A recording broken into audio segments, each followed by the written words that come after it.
Hello friends, welcome to my channel.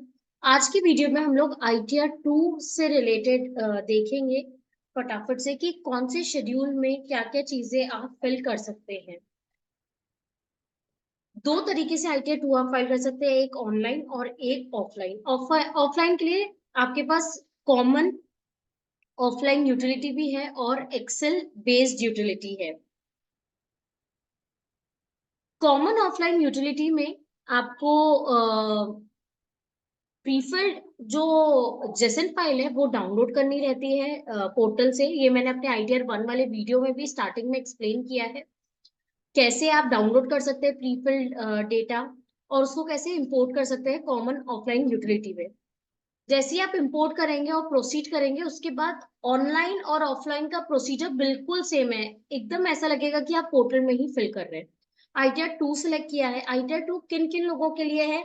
Individual and HUF के लिए है जिनकी profession profit and gain from business और प्रोफेशन ना हो। कौन सी इनकम ना हो?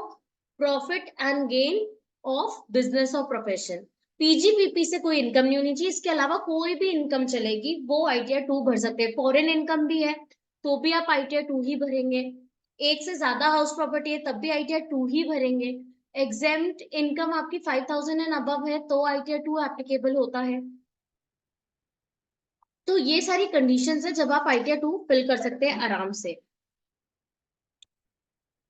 टोटल इनकम अगर आपकी 50 लाख एंड अबव है तभी आईटीआर 2 आपको फिल करना है, क्योंकि 50 लाख एंड अबव में एसेट्स और लायबिलिटी का अलग से डिस्क्लोजर होता है।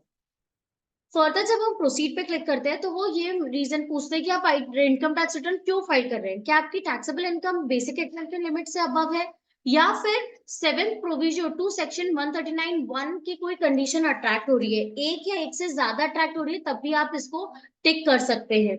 इनमें कंडीशंस बताई गई हैं कि आपने डिपॉजिट किया है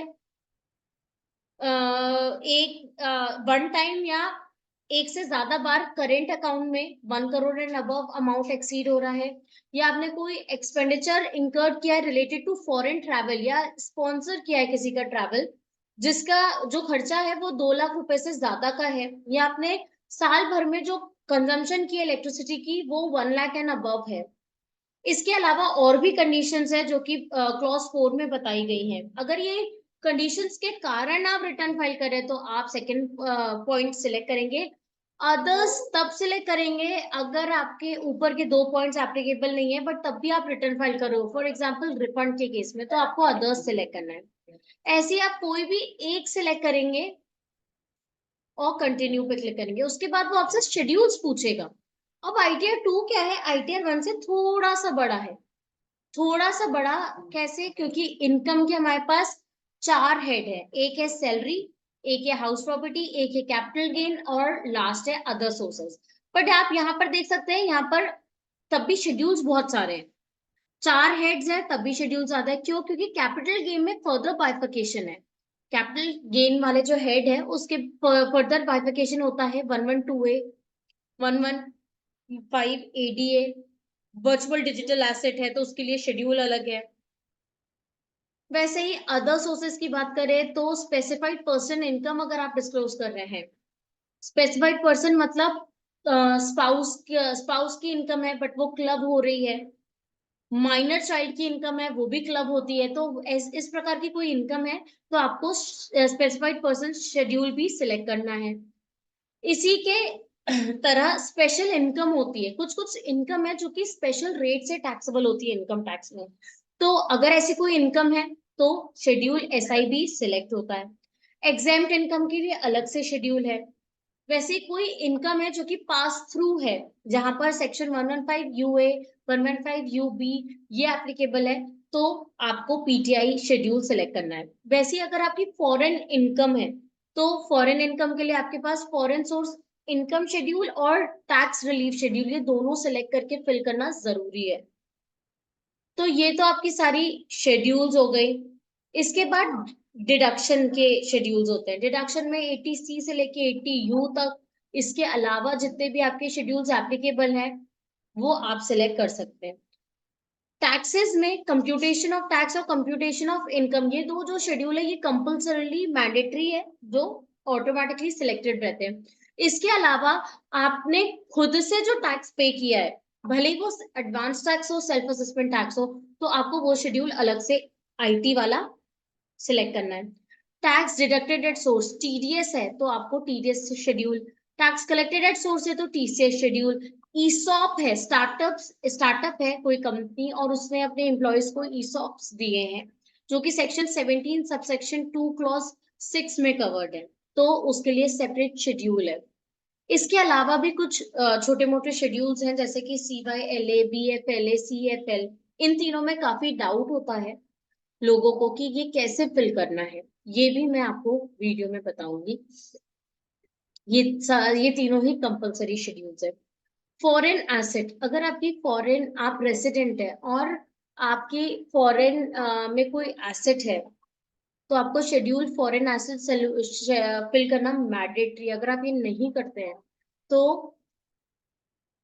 इसके अगेंस्ट में पेनल्टी भी है, अगर आप डिस्क्लोज नहीं करते अपने फॉरेन एसेट्स। वैसे ही ऑल्टरनेट मिनिमम टैक्स क्रेडिट, इन सब के भी सेपरेट शेड्यूल्स होते हैं अगर ये एप्लीकेबल है तो। वैसे ही अगर आपकी टोटल इनकम 50 लाख से अबव है तो schedule assets and liability applicable होता है। अब देर नहीं करके कंटिन्यू पे क्लिक करती हूँ, स्किप कर सकते हैं आप क्वेश्चंस। फर्स्ट है general information. General information,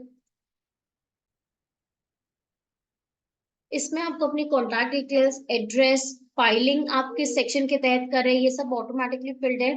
important question है, do you wish to exercise the option under section 115 BAC सब section 6 of opting out of new regime. यहाँ पर आप ध्यान रखिए, जो क्वेश्चन है ना वो है opting out of new regime, that means default regime is new tax regime.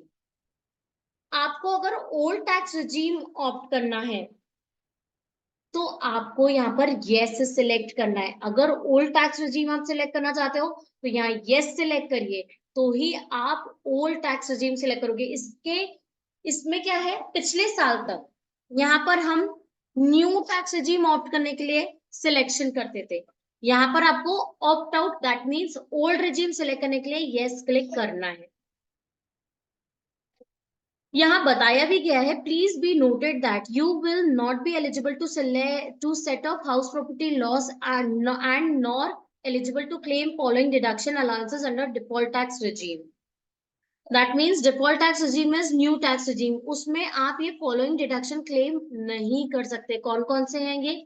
Certain allowances under section 10 LTA, HRA, allowances granted to meet expenses in performance of duties of office, allowances granted to meet personal expenses in performance of duty of office, allowances received by MP, MLA, ये सारे नहीं मिलेंगे। Deduction under section 16 such as entertainment allowances and professional tax नहीं मिलेगा। Interest payable on borrowed capital for self-occupied property नहीं मिलेगा। Chapter 6A की deduction कोई भी नहीं मिलेंगे except 80 CCD सबसेक्शन 2 के, जो कि एम्प्लॉयर नोटिफाइड पेंशन स्कीम है।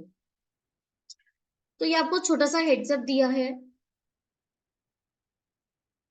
अब यहाँ पर एक नोट आपको और मिलेगा, ये मिलेगा कि ये जो ऑप्शन सेलेक्ट करने का है ना, वो आपको सिर्फ ड्यू डेट, जो ड्यू डेट है 139 सबसेक्शन 1 जो कि 31 जुलाई है फॉर नॉन ऑडिटेड एसएससी, उन्हीं के लिए है 31 जुलाई डेट। 31 जुलाई तक के लिए आपके पास ऑप्शन है to select whether you want to file the return under new tax regime और ओल्ड टैक्स regime। 31 जुलाई के बाद जो रिटर्न आप फाइल करोगे वो बिलेटेड रिटर्न भी कहलाएगी। बिलेटेड रिटर्न में बाय डिफॉल्ट आप न्यू टैक्स regime में ही रिटर्न फाइल करेंगे, you don't have option to select old tax regime। तो ये था थोड़ा सा इम्पोर्टेंट, इसलिए मैंने इस पे करा टाइम दिया। उसके अलावा तो आपको सिर्फ यस नो सिलेक्ट करना है, पहले रेसिडेंशियल स्टेटस बताना है, फिर उसके बाद FP whether you are an FPI तो yes no, representative SSC file कर रहे हैं तो रिप्रेजेंटेटिव यस करके आपको उनका डिटेल बताना है, लीगल हेयर है, मैनेजर है, गार्जियन है, अदर। वैसे ही डायरेक्टरशिप है, तो डायरेक्टरशिप की डिटेल्स आपको बतानी है कि आप किसी कंपनी में अगर डायरेक्टर हैं तो यहाँ यस करके आपको नेम ऑफ द कंपनी वो डोमेस्टिक है फॉरेन है, pan number of the company वो लिस्टेड है अनलिस्टेड है, और आपका डिन क्या है, ये डिटेल बतानी है अगर आप डायरेक्टर हैं तो। अनलिस्टेड इक्विटी शेयर्स अगर आपने होल्ड करके रखे हैं तो उसकी डिटेल भी आपको बतानी है।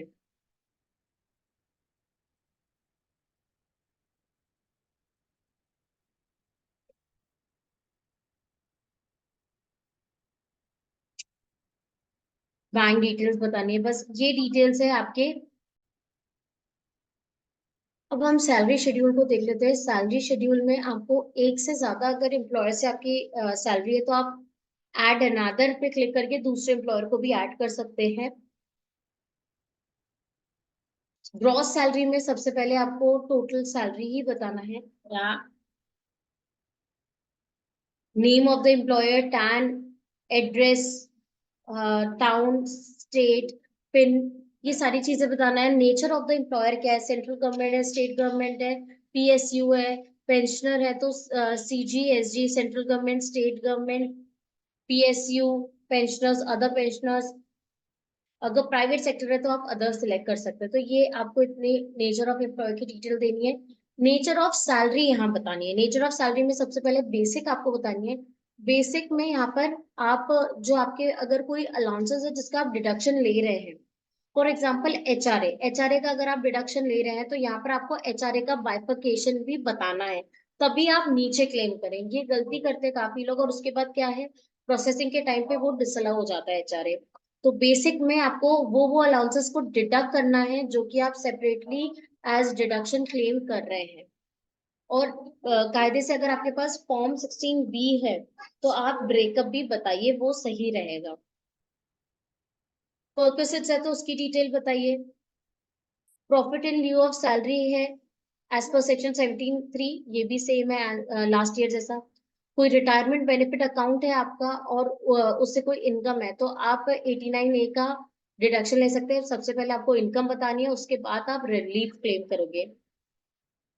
रिलीफ आपको एफ में क्लेम करना है, डी और ई में नोटिफाइड कंट्री और अदर देन नोटिफाइड कंट्री का सिर्फ अंतर है। अलाउंसेस आपको बताने हैं सेक्शन 10 के, अगर आप कोई क्लेम कर रहे हैं 89A का 3A में लेस हो जाएगा रिलीफ। डिडक्शंस है 16 के तो आप वो बता सकते हैं, और ऐसे आपकी सैलरी शेड्यूल कंप्लीट हो जाएगी। हाउस प्रॉपर्टी का शेड्यूल भी था यहाँ पर। अभी हम पहले अदर सोर्सेस के शेड्यूल देख लेते हैं।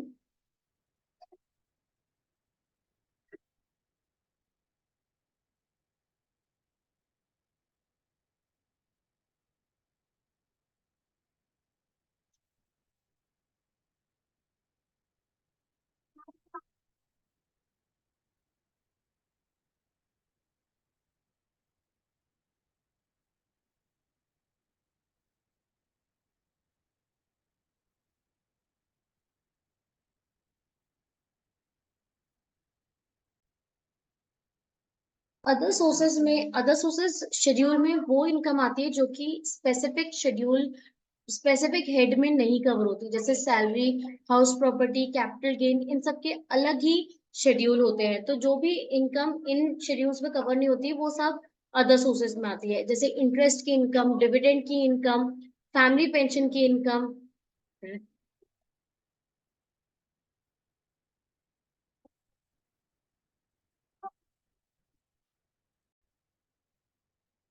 Rental income from machinery, plant और building, income of the nature refer to in section 56(2)(x).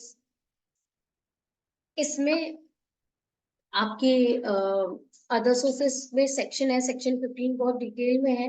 उसके प्रकार की अगर आपकी इनकम है तो वो टैक्सेबल हो जाएगी, और कोई स्पेसिफिक है तो आप वो भी मेंशन कर सकते हैं। और कुछ इनकम कोई स्पेशल रेट से टैक्स लग रहा है, जैसे कि अगर फॉरेन डिविडेंड है तो आपको वो इनकम भी अदर सोर्सेस के हेड शेड्यूल में ही बताना है।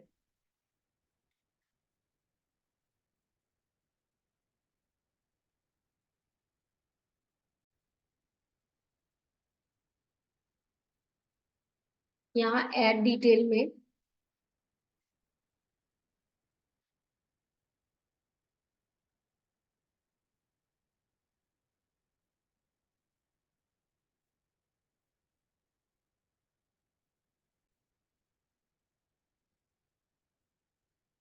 ये जितनी भी इनकम है ये स्पेशल रेट से टैक्स लगता है इनको, जैसे विनिंग फ्रॉम लॉटरी है, विनिंग फ्रॉम ऑनलाइन गेमिंग है, 115 BBE है, accumulated balance of recognised provident fund है, कोई और इनकम जो कि स्पेशल रेट से टैक्स लग रहा है, या पास थ्रू इनकम्स है।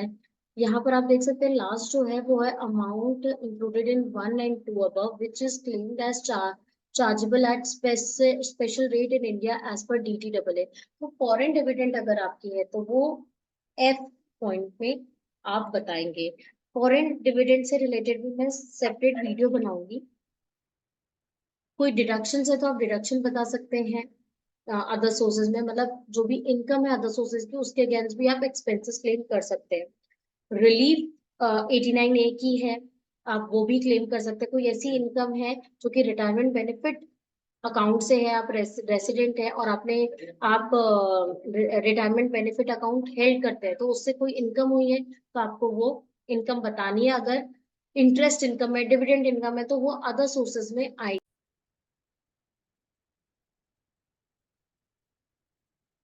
नेक्स्ट है, अगर आपकी कोई इनकम है activity of owning and maintaining race horses तो उसकी इनकम आपको 8 पॉइंट में बताना है। और जो भी इनकम हमने अभी फर्स्ट से लेके 8 तक बताई है उसकी डिटेलिंग भी यहाँ पर आपको 10th पॉइंट में बताना है। ये सिर्फ इंफॉर्मेटिव पर्पस के लिए है। क्वार्टर वाइज आपको बताना है यहाँ पर, भले वो इंटरेस्ट इनकम हो, डिविडेंड इनकम हो या विनिंग फ्रॉम लॉटरी हो,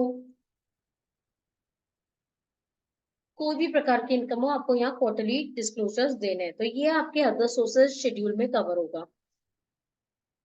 अभी हमने सैलरी और अदर सोर्सेज शेड्यूल कवर किया है। अब नेक्स्ट वीडियो में मैं आपको हाउस प्रॉपर्टी और कैपिटल गेन से रिलेटेड बताऊंगी ITR 2 में कैसे करना है। तो तब तक के लिए मेरे वीडियो को लाइक करें एंड चैनल को सब्सक्राइब करें। Thank you.